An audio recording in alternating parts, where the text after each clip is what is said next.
Muito bem, excelente dia para você. Como é que você está hoje? Deus abençoe rique e poderosamente em nome de Jesus. As Crônicas do Bispo. Tema: Jesus entre dois mundos ou Jesus entre dois reinos? Muito bem, queridos. Eu sigo fazendo a releitura dos evangelhos, não é? E eu estava falando exatamente sobre o ministério de João Batista, que acabei conseguindo enxergar na palavra do Evangelho de João, no capítulo 10, que João Batista, ele era de fato o porteiro. Um é o pastor das ovelhas, outro é o que abre a porta do aprisco. Esse é o porteiro. Mas eu acabei também me deparando na sequência da leitura dos evangelhos, ou nessa releitura, com algumas outras realidades espirituais que eu creio que são dignas também da nossa atenção. E se tem me enriquecido muito esse período, eu não posso me calar, eu tenho que repartir, porque eu creio que pode também te enriquecer, pode trazer um despertamento diferente e o entendimento de alguns textos que talvez você já se deparou com dúvidas neles, ou mesmo pode te fazer enxergar determinadas coisas de uma outra maneira. E na realidade o que eu quero dizer é que talvez você já tenha sentido ou percebido de alguma maneira, enquanto você estava ouvindo uma ministração, ou quando você estava lendo a Bíblia, sobre esses aspectos que eu vou comentar, mas talvez você acabou não levando adiante ou não teve oportunidade de explorar mais. Então vamos juntos. Eu acabei reparando que Jesus, ele vivia sem dúvida nenhuma em uma dimensão espiritual totalmente adversa. E olhando e comparando a realidade do que a gente vive hoje, do que a gente chama de dimensão espiritual hoje, de busca, de obediência, ou de unção, ou de autoridade, ou de igreja, eu comecei a observar e falar, meu Deus, não é possível. Jesus vivia uma dimensão espiritual, ou ele se encontrava em uma dimensão espiritual completamente adversa do padrão do mundo existente na época. É como a gente diz, né? Era uma coisa assim completamente fora da caixinha. E eu acabei reparando isso em muitos aspectos e decidi então registrar isso aqui com essa pequena reflexão. Sabe, muito embora o apóstolo Paulo ele ateste, né, que a manifestação do Filho de Deus se deu na plenitude dos tempos, né? A plenitude dos tempos, Gálatas 4:4 é um texto clássico do apóstolo Paulo, né? Na plenitude dos tempos veio Jesus nascido de mulher, né? Mas ainda assim, considerando que aquele período do Império Romano, não é? Na inscrição sobre a cruz de Jesus estava escrito lá filho de rei dos judeus, né? Em latim, em grego e em hebraico, em aramaico, né? As três línguas da época, muitos tomam isso como a plenitude dos tempos, mas Jesus vivia numa dimensão completamente diferente, sabe? A dimensão que ele vivia, eu diria que era uma dimensão atemporal. E daí de onde eu cunhei esse tema, esse título, Jesus entre mundos, sabe? O cumprimento, gente, de tantas profecias e tantas promessas na palavra, elas se deram naquele momento, se cumpriam naquele momento da vida de Jesus, naqueles anos, sobretudo nos anos iniciais, mas depois, obviamente, também da sua maioridade, que foi chamado de filho de Davi, né? A gente vê o nascimento de Jesus se cumprindo a palavra que ele viria da terra de Naftali e Zebulon, vale da sombra da morte, né?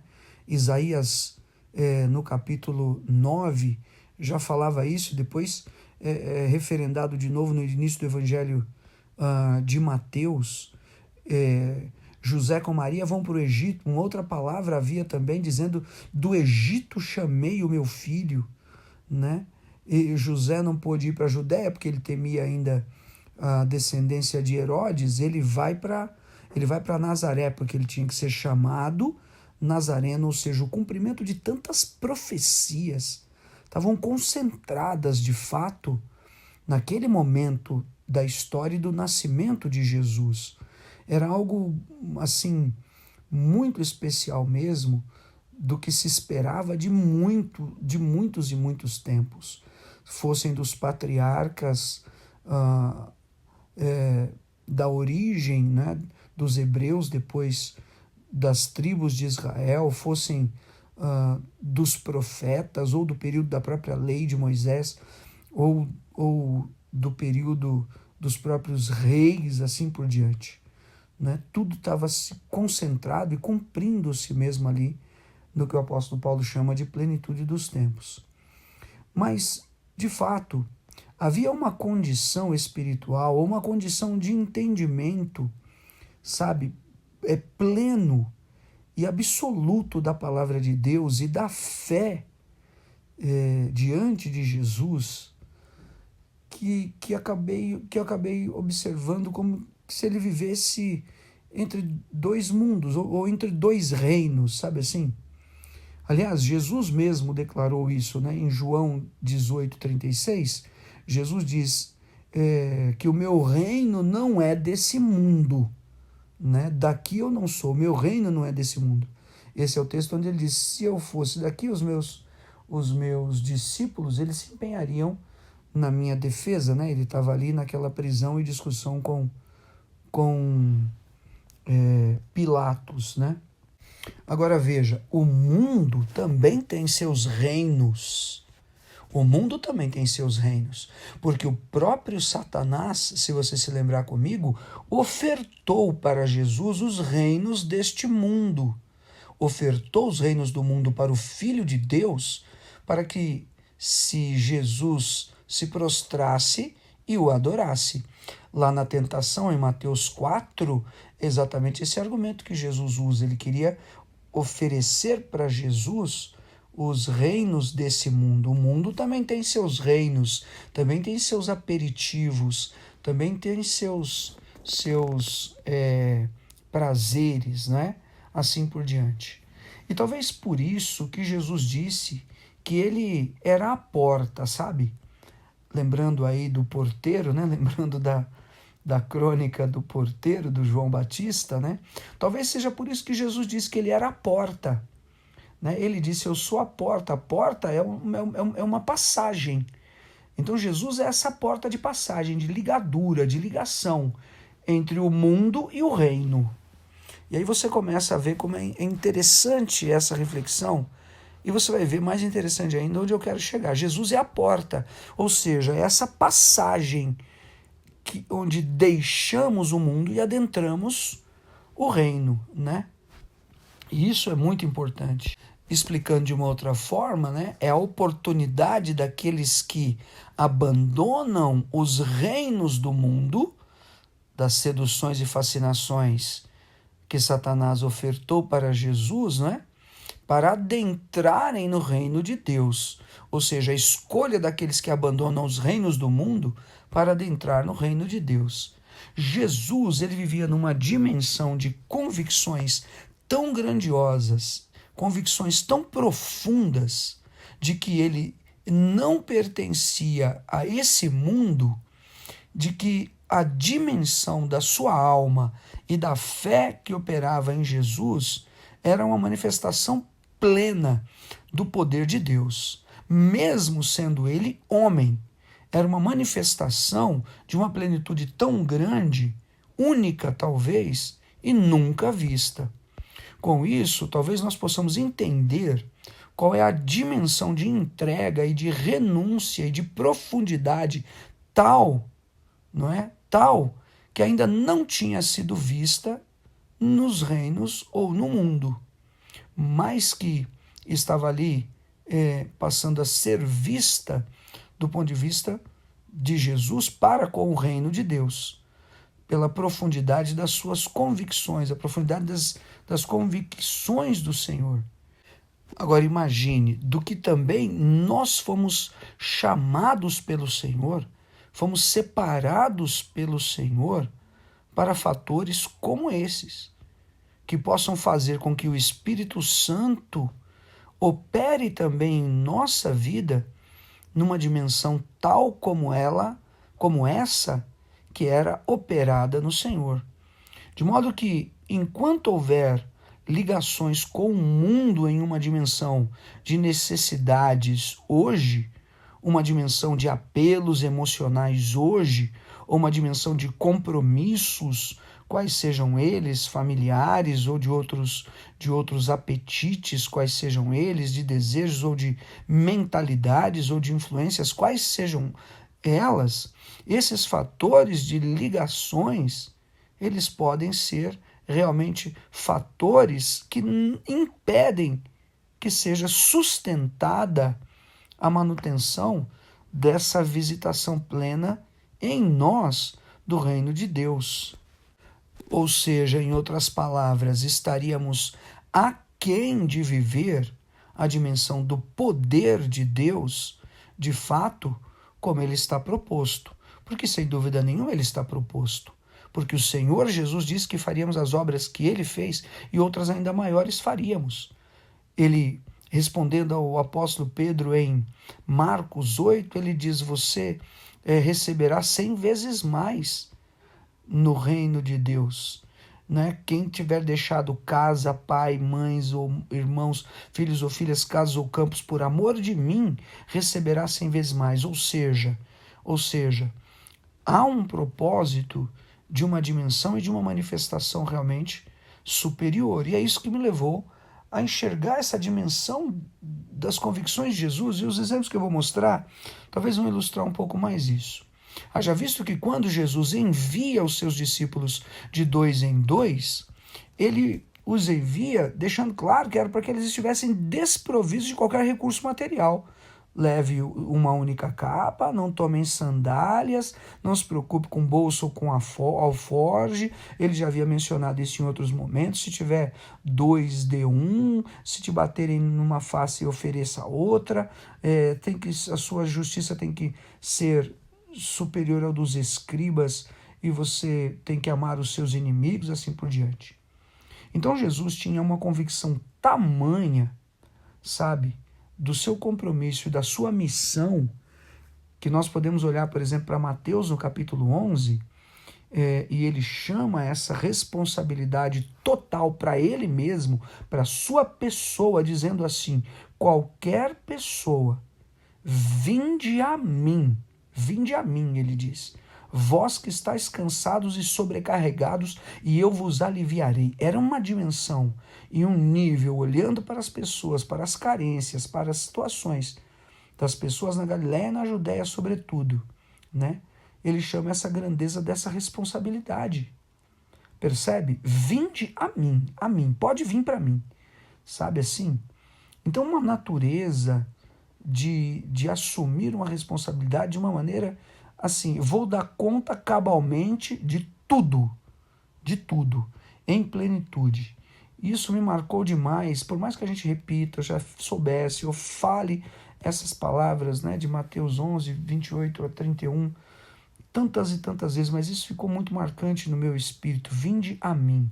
Gente, é o Senhor, é o Cristo, é o favor do Messias, é a revelação dele, né? É sobre ele, como fala hoje, né? nessa frase que usa hoje, né? É sobre isso, é sobre ele.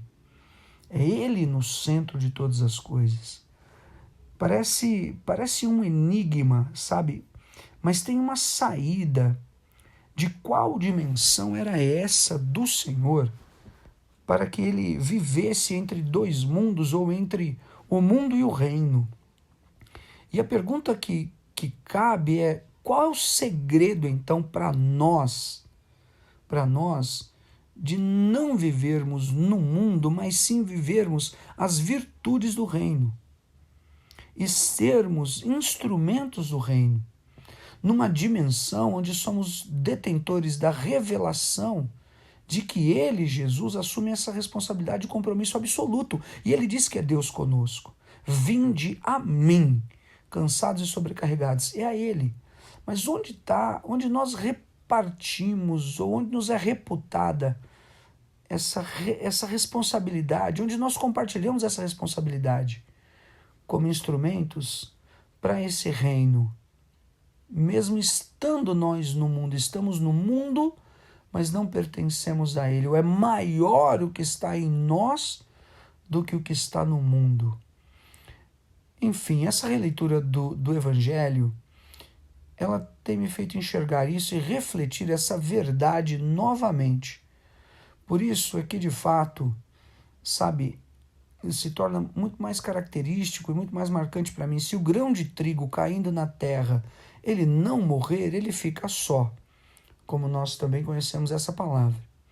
Jesus vivia totalmente perdido para esse mundo, sem nenhum tipo de apego, Essa é a grande verdade. O Filho do Homem não tem onde repousar a cabeça.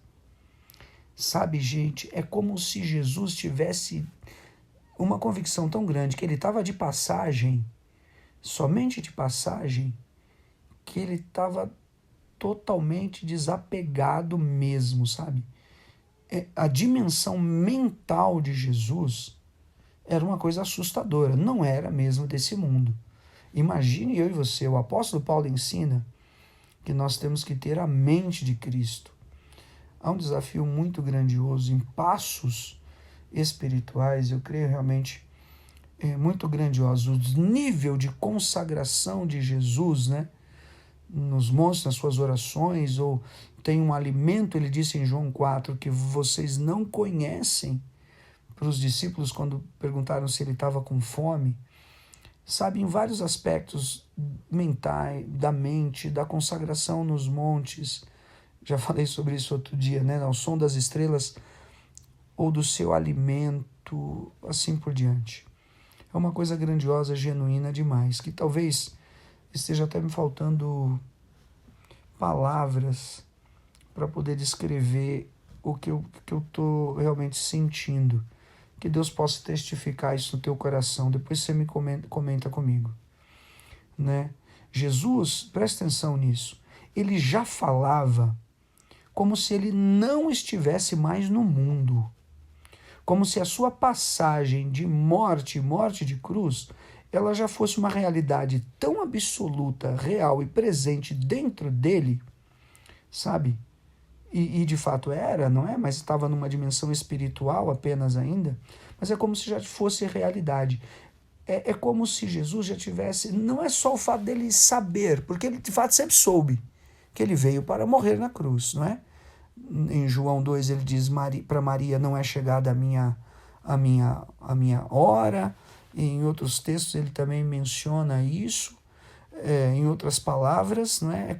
Não era o fato de saber, é como se você já soubesse de uma coisa, mas Jesus não, ele anteviveu, ele incorporou aquilo de uma maneira tão ávida, tão vívida dentro dele, que é como se já tivesse acontecido.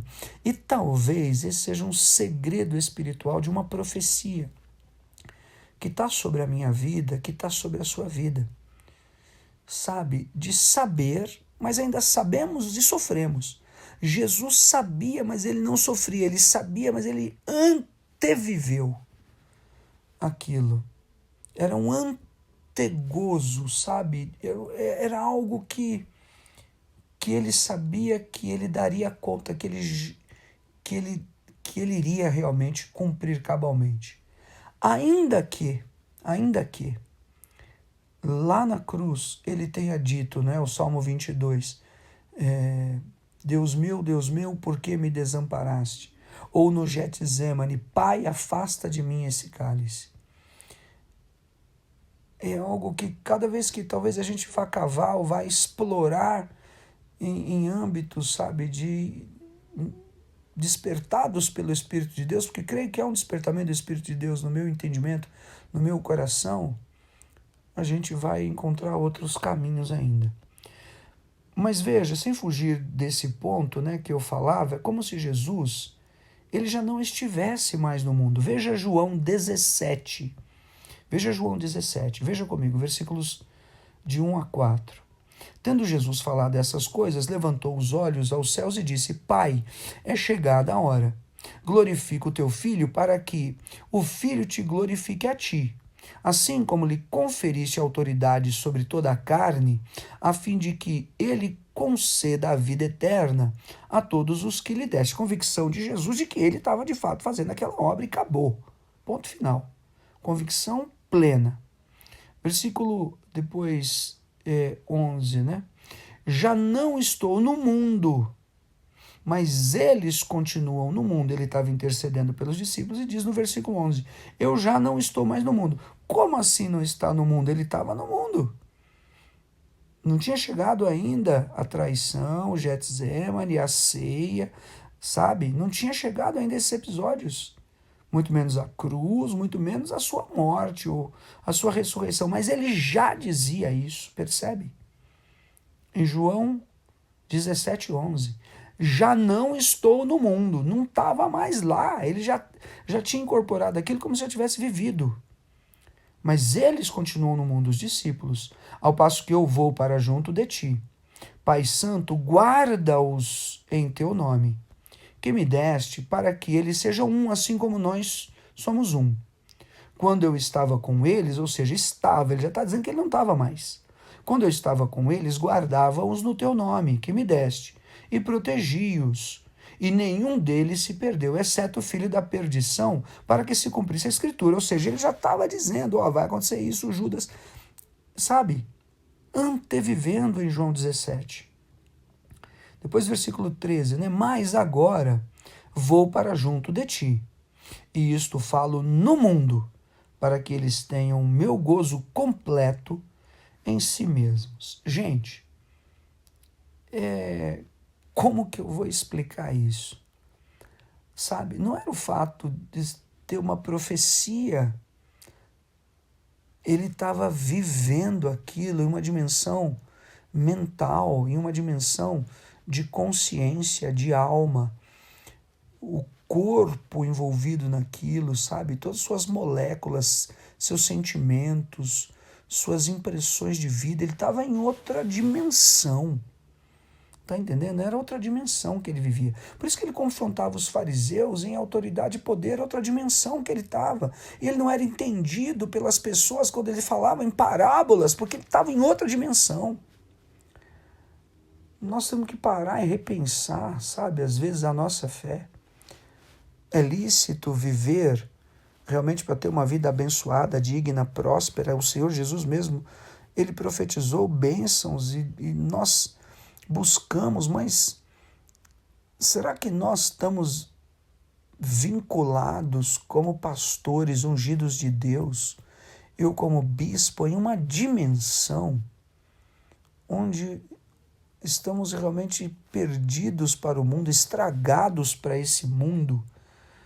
Ou será que existe muito afã no nosso meio, ou nessa era digital, de tantos apelos, de condicionamentos, de grandezas ou de comparações que, sabe, no fundo, estou desconfiado que é sobre isso que o Espírito de Deus está me mostrando, que está, de alguma maneira, maculando a dimensão de profundidade do que representa realmente o desprendimento para um chamado. E talvez aí esteja um fator limitador de sinais, prodígios e maravilhas.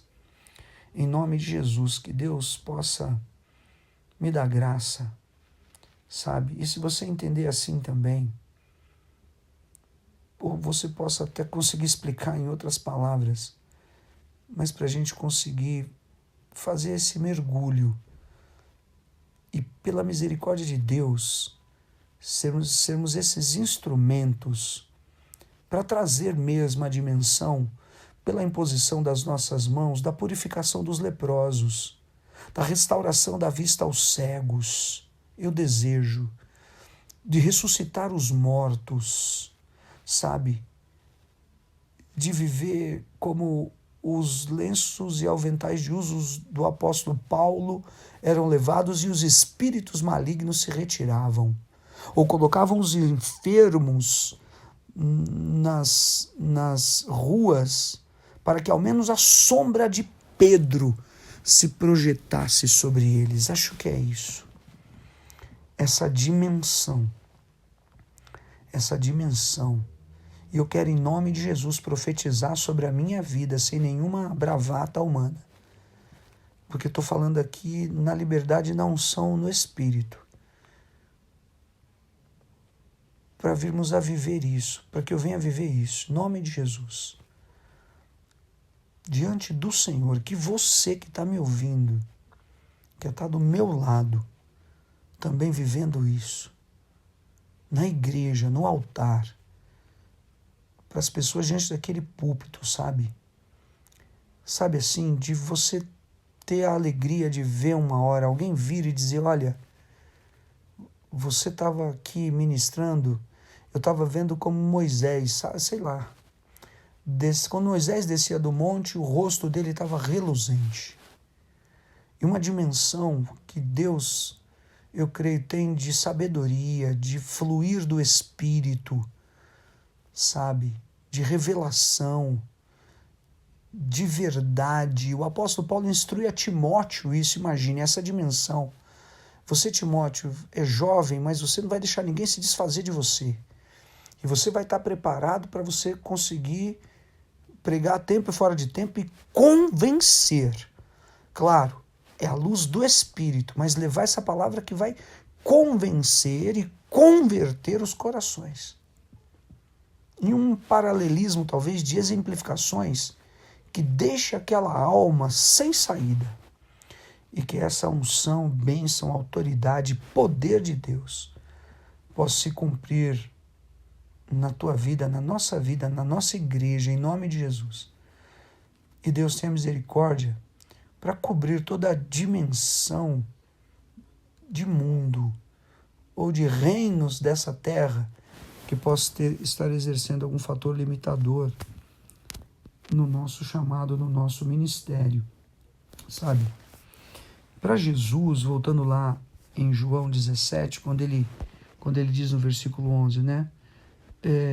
Já não estou no mundo, ou no versículo 13, agora eu vou para junto de ti, e falo isso aqui no mundo para que todos saibam quando isso se cumprir e tenha esse gozo completo, né? Mas voltando aí, era como se tudo já estivesse tão difundido, que era tão real dentro da vida humana de Jesus, como se já tivesse acontecido, sabe? Como se já existisse, como se já tivesse acontecido. Acho que é aquela mensagem que a gente já ouviu tantas vezes, né? Você tem que estar grávido, né? O grávido do seu milagre. É como se já tivesse acontecido. É como se Jesus já tivesse passado pela cruz, já tivesse feito a obra perfeita. É como se ele já tivesse voltado para o Pai, porque ele fala no João 17, né? Eu vou para junto de ti, né? Por isso, nós vemos em Jesus, queridos, a plenitude dos tempos. É por isso que nós vemos em Jesus a plenitude da autoridade. É por isso que nós vemos em Jesus a plenitude da obediência, a plenitude da força. Amém? A plenitude do ser humano, o ser humano perfeito. Perfeito mesmo. É Colossenses 2,9, né? Porquanto nele, Jesus, habita corporalmente, olha que tremendo, toda a plenitude da divindade. Toda a plenitude da divindade habitava nele, habita nele. Também nele, diz o apóstolo Paulo, nós estamos aperfeiçoados. Ele é o cabeça de todo principado e potestade. É Colossenses 2,9. Essa palavra acho que encaixa assim como luvas nessa mensagem, nessa reflexão, né? Nele habita corporalmente a plenitude da divindade. É isso. Plenitude da divindade. Que Deus, segundo Isaías, né? Ele vê, pensa tudo aquilo que vai fazer. Aí ele vê, diz, vai lá na frente, é bom. E volta e fala, agora vamos fazer, faz. É isso, plenitude da divindade. Por isso, é grande mesmo essa sabedoria do apóstolo Paulo aos Colossenses, sabe? Plenitude da divindade. Ainda para citar mais um texto, né? Atos 17, 28, olha só o que diz: pois nele vivemos e nos movemos e nele existimos. Nele vivemos, nele nos movemos, nele existimos. Claro, ele é a plenitude da divindade. Meu Deus. E o versículo 29, Atos 17, 29, né? Nós somos geração de Deus e não devemos pensar que a divindade é semelhante ao ouro, à prata ou à pedra, trabalhados pela arte e imaginação do homem. Deus não levou em conta o tempo da ignorância. Meu Deus, é tremendo demais. Ele segue falando muitas outras coisas sobre julgamento, etc., né? E ele tomou então para ressuscitar Jesus dentre os mortos, o varão perfeito. Gente, a grandeza de Jesus está sintetizada mesmo lá em João, no capítulo 17. Ele anteviveu tudo aquilo. E o apóstolo, e aqui Atos diz, né, que nele nós vivemos, nos movemos e nele nós existimos. Por isso ele tem autoridade para julgar o mundo. E tem mesmo. Amém? No mundo, ele reconheceu a grandeza, por exemplo, de João Batista. Ele diz: não há outro no mundo nascido de mulher maior que João. Mas ele, escute bem, para encerrar, ele não deixou de enfatizar a pequenez do próprio João no reino de Deus. O menor no reino é maior do que João, né? É Mateus 11, 8. Sim, que saísse a ver um homem vestido de roupas finas? Ora, os que vestem roupas finas assistem nos palácios reais. Mas para que saísse? Para ver um profeta? Sim, eu vos digo, falando de João Batista, né? E muito mais do que profeta. Esse é de quem está escrito: eis aí eu envio diante da tua face o meu mensageiro, o qual preparará o teu caminho diante dele. Em verdade vos digo, entre os nascidos de mulher, ninguém apareceu maior do que João Batista, mas o menor no reino dos céus é maior do que ele. Desde os dias de João Batista até agora, o reino dos céus é tomado por esforço, e os que se esforçam se apoderam dele. Meu Deus! Então, João Batista é grande no mundo, mas no reino, o menor no reino é maior do que João. Meu Deus! Então, o contexto de João Batista, lembrando lá do Peregrino, não, o Peregrino é o livro do John Bunyan, né? Você já deve ter ouvido falar do livro O Peregrino. Eu não escrevi nenhum livro chamado Peregrino, confundi aqui. Eu escrevi a Crônica do Porteiro, sem nenhum tipo de comparação com John Bunyan, que é um dos grandes heróis da fé do século, acho que 18, 19, se não me engano. Então, voltando, o conto é João Batista, do porteiro aí, não é? Ele viveu por uma visão de Deus. Ele viveu pelo seu chamado, ele viveu sem nenhuma prerrogativa humana de desejar o lugar, a não ser aquele que fosse realmente dele. Então, por aí nós podemos ter um padrão dessa virtude grandiosa que nos encaminha para vermos nessa dimensão que Jesus vivia. Essa mensagem do porteiro, ela é complementada por essa mensagem aqui, sabe? E eu creio que adiante dessa ainda vai ter mais uma. Porque Deus tem feito assim nesses últimos tempos comigo. Então vamos adiante. Por isso, não se pode agradar a dois senhores, né? Não pode agradar a dois senhores. Por isso, não se pode viver entre o reino e o mundo. Ou você vai agradar a um e desagradar a outro, ou vai agradar o outro e desagradar um. Porque são muitas deformações que existem nesse aspecto, nesse âmbito, né? As pessoas querem posse, as pessoas querem destaque, as pessoas querem aparecer, as pessoas querem não sei o quê. E a gente tem que tomar muito cuidado com isso, que é Deus que levanta. Mas deformações à parte, muita gente quer agradar todo mundo. Mas nós fomos chamados para ter uma marca de separação. Nós somos separados para sermos habitação do Senhor pelo seu Espírito. Em outras palavras, o poder do reino prevalece mediante o poder do reino do mundo. Não é? Porque será na terra como é no céu. Haja visto que nós, veja só isso, queridos, essa palavra, veja isso. Nós também, nós igreja, nósinho da Silva, nós também julgaremos o mundo assentados com Cristo. Veja, 1 Coríntios 6,2, é verdade. Ou não sabeis que os santos hão de julgar o mundo? Meu Deus, isso é demais. Existem algumas chaves nessa mensagem, essa seguramente é uma delas. Não sabeis que os santos hão de julgar o mundo? Ora, se o mundo deverá ser julgado por vós, sois acaso indignos de julgar as coisas mínimas? O apóstolo Paulo estava doutrinando a igreja de Corinto, né? Não sabeis que havemos de julgar os próprios anjos? Quanto mais as coisas desta vida, meu Deus. E para concluir, gente, sendo assim, sabe o que eu acho? Eu acho que o tema que eu dei para essa crônica, na verdade, ele está errado. É verdade. Pensando melhor, o tema que eu dei está errado. O título que eu dei está errado. Dizer que Jesus está entre dois mundos não é correto. O correto seria dizer que Jesus estava entre o reino e o mundo. Talvez é por isso que ele é a porta, não é? É a passagem do mundo, como eu já falei, para o reino.